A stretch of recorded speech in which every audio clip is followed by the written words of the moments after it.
Halo semuanya, balik lagi di channel Hunter Anime. Kali ini aku mau bahas apa yang terjadi seandainya Blaze mengintervensi pertarungan Saitama melawan Garo. Apakah Garo akan kalah lebih cepat atau Blaze yang justru akan dikalahkan oleh Garo? Kita langsung aja masuk ke pembahasannya ya.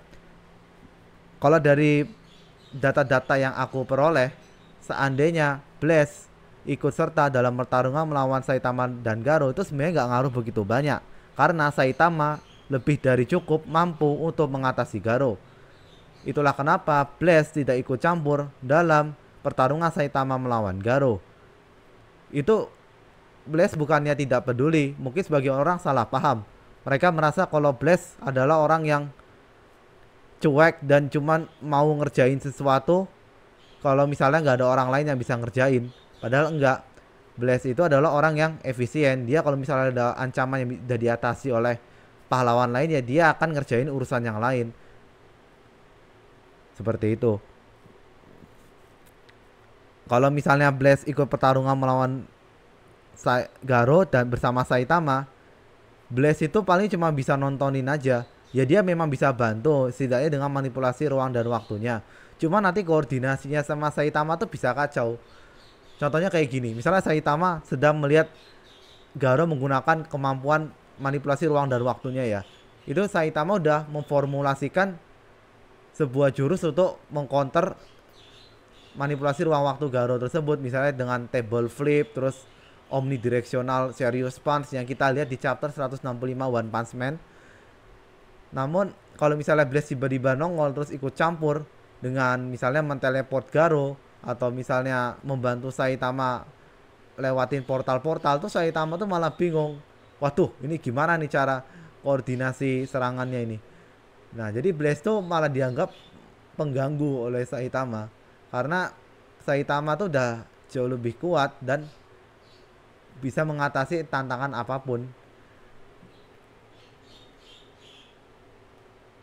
Malah pertarungannya itu akan lebih efisien kalau misalnya Saitama itu nggak ikut campur sama sekali. Contohnya aja Blaze melawan Cosmic Garo, tapi Saitama nggak ikut ya. Itu nanti Blaze kan kekuatan dia itu udah berhasil memojokkan Garo, tapi Garo berhasil memojokkan dia balik. Kalau misalnya Blaze melakukannya sendirian dalam melawan Garo, maka Blaze akan dikalahkan oleh Garo karena kekuatannya sudah ditiru oleh Garo. Oleh karena itu, kalau misalnya Blaze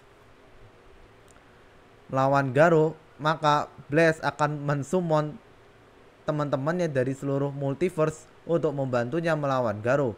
Sehingga mereka bisa mengalahkan Garo, minimal menyegelnya. Dan karena mereka semua sudah bertempur bersama, maka koordinasi pertarungannya menjadi lebih mudah. Tidak seperti ketika Saitama melawan Garo.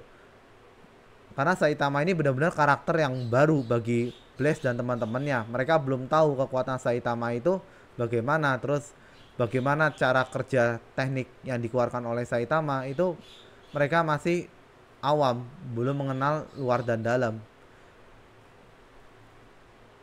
Jadi kalau Blaze melawan Garo yang dibantu oleh Saitama itu nggak terlalu mengaruh banyak. Ya Garo tetap kalah, cuman hasilnya nggak jauh beda dengan yang terjadi pada timeline utama. Dan mungkin itu aja sih penjelasannya. Bagaimana menurut kalian? Apakah kalian punya pendapat lain? Mungkin ini jawabanku tidak seperti ekspektasi sebagian dari kalian, tapi ya ini murni pendapatku pribadi. Kalau kalian ada komentar ya silahkan tulis di kolom komentar. Terima kasih sudah menonton dan bye bye.